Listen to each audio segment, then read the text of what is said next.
Good morning. Or should I say, hey y'all, this is Ansel. I'm here on Attention Horse Channel, Charlotte, Carolina. Not a slogan, that's a real name. And I'm going to show you this. We're going to go through this animation about vaping. And it's from Don the Sauce God. And vaping, is a big thing nowadays, so this is going to be why he never should have started vaping. She offers it to me. Now, initially on the inside, I'm like, I don't want to do this. Like this isn't my thing. But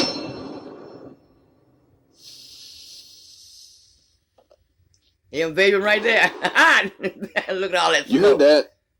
That's the sound of failure. To be specific, that's the sound of failing to quit nicotine, man. I've tried to quit juuling 4 times now. And you wanna know what's funny?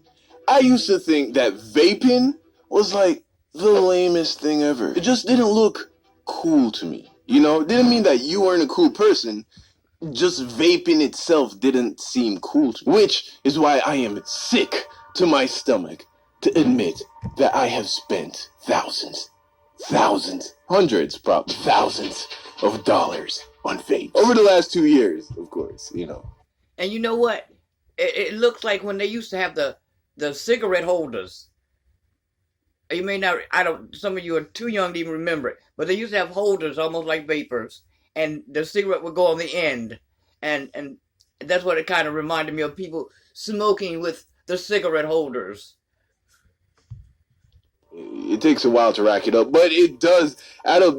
That's what they don't tell you before you get addicted, is that this shit is expensive, bro. But today I want to give you a cautionary tale. I want to tell you a story of how I started juuling, right? And that's just a term I use. I don't use Juul anymore. This is not a sponsorship for Juul. Fuck Juul. They took away mint pods. But let me tell you the story of how I got wrapped up. But the vapes don't necessarily have to have nicotine in them. Some of them do, but if you're trying, some people use the vaping to try and quit smoking. So you can get them with flavors, but they don't necessarily have to have nicotine in them. But if you got that nicotine monkey on your back, you want a little nicotine. You don't want to completely just get rid of nicotine all the way.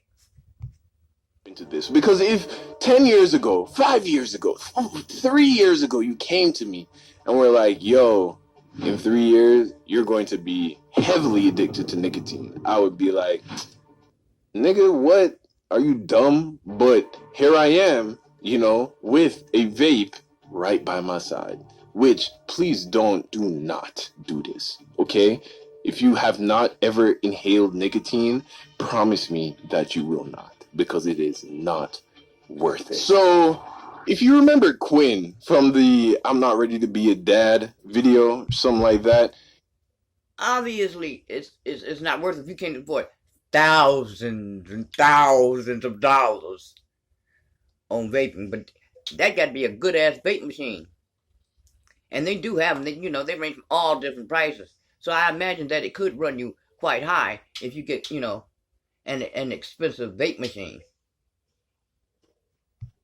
That was my boy that I lives with, and he vapes, bro. Like, he's a vapor, right? White boy, beanie, long hair, right? And he has one of those boxes, like those shit. That shit looks like it should turn into a transformer at some point in the day, that cost, right? huh? Like, they're big and bulky. They have these huge batteries, and they create these massive clouds, right? He was a vapor, and I lived with him for about 2 years. And in that time period, he had offered me to vape multiple times, and every single time I was like, nah, bro, I'm gonna stick to grass. You feel me? Like, that's not my thing. So for 2 years, I successfully fended off any advances made by Quinn to, partake in this activity. Ain't been a long time. Fast forward, maybe 2 years later, and now I'm living in Austin, Texas. And it's always a woman, man. It's never not a woman.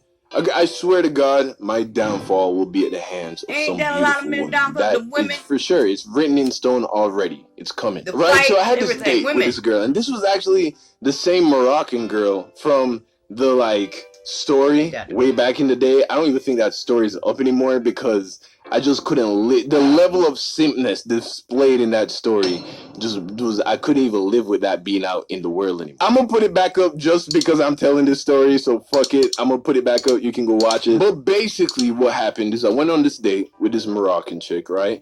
And she jeweled, right? She had one of these nicotine vape devices. And, you know, she's there doing her thing, and we're chilling in the car, and she's hitting it, and then she offers it to me. Now, initially on the inside, I'm like, I don't want to hit this. You know, like this isn't my thing. But this girl was fine, bro. I'm not gonna lie, this girl was bad, bro. I really. The fine chicks will get to doing shit you don't want to do. And you're like, maybe. But damn, she fine. So I'm gonna go along with this here. Them fine chicks have you doing shit you never thought about doing. They say, yo, baby, you want to do this? Be like, no, but damn, she's fine. I want to get with this chick, so. Maybe I'll go ahead and do this here. All right, we're gonna go on with the story. All right, we're gonna go on. Thought she was pretty fun. And then also, I was like, you know what? I dabble in magic. And if you see my Magic Brownies video, you know exactly what magic I'm talking about. So I'm like, okay, all right. Right? What I tell you, What's this gonna do to me? I handle magic, okay? School of Hogwarts, witchcraft, and wizardry. I am a veteran. What's this little baby, this gay little baby pen gonna do to me? Right? So I'm like, all right, shorty, pass you right here. I got that. I hit this thing, and it was like a feeling that I've never experienced before. Now, I am not promoting this, okay? I'm just saying it was like different. You feel me? It wasn't the same as magic. It's not the same as drinking liquor. It was different. And it felt a type of way. A type of way that said, yo, this shit is all right. You know what I mean? I was like, okay, maybe it's not that weird. You feel me? So fast forward a few nights, of course, if you watch the story about the simp story that I linked to earlier, you would know that it never worked out, right? Me and Shorty never went any further because simp shit. Anyway, one night, I was having a pretty rough night, you know? I can't remember what was bothering me, but someone was bothering me. And I was like, you know what? I want something to take the edge off, right? But I didn't want to go to my go-tos. You know, I was like, yo, that feeling I had when I hit that thing that one time, I could go for that right now. So I dropped to the store where they sell those things, and I copped one. And I was just chiefing the whole night. Prettiness got him started on that. And it was a feeling. And thus begins my journey to complete and total addiction. And I use that word because of how hard it hits. You know, it's one of the few non-pussified words we still have today. Pussified. Addiction. So I got this thing, right, to take the edge off for a night. And I wake up with it in the morning, it's still there. So I'm like, all right, why not?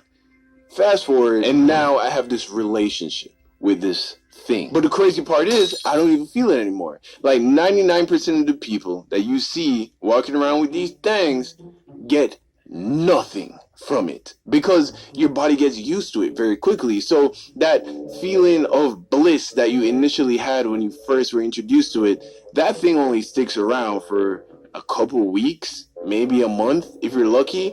And then after that, you're just doing it out of habit and because your brain is used to it and it wants it more. So now it literally feels like I'm just taking money and throwing it in the garbage. That's what it feels like. And I cannot believe that it is so hard to just do away with it because I have never struggled with quitting things, you know, friendships, relationships, dreams. Quitting has never been a hard thing for me to do at any point in my life. But even with all that, I still have not been able to just put it down forever. Right before I left high school and I was living with my uncle, the uncle that came in clutch after my aunt kicked me out of the first house I was living in when I moved to America. He told me that, son, you're about to go out into the world, and you're going to be presented with things that you think you would never do or say yes to. But when that moment arises, you'll find that it's a lot harder to say no than you think it's going to be. It's not going to feel like a big deal at that. Let me ask you this. Why is it that a lot of those that you hear that come to this country, the first one they live, first relative they live with, always kick them out? And then they got to go to another relative. Time, but when you look back, you're going to realize how insidiously this thing that you thought you would never fall victim to crept into your life, and you just, became a part of it. So I just want to say, if you aren't already, entrenched in this trap, do not ever bend, okay? It's not worth it. I know this wasn't the funniest video, but you gotta get a few of these out every now and then. Just want to plug some real quick. I did drop an animated music video recently. The animation is amazing. A lot of people say they like it, so go ahead and check it out. Cool. I hope you know what you did. But you know what? His little cartoon on vaping, he didn't even finish that. Could have went a little bit further with that as to why he tell you never to vape. He just said he got hooked on that and he spent thousands of dollars on it, which I don't know. Hundreds. He said thousands. He joked. You didn't hear anything. Hundreds. He spent hundreds of dollars on it. But he didn't have that regular machine like other people had. He had a good machine. But if you don't vape, what he's saying, if you don't vape, don't start. And if you start, try to quit. Alright. I didn't think that it would be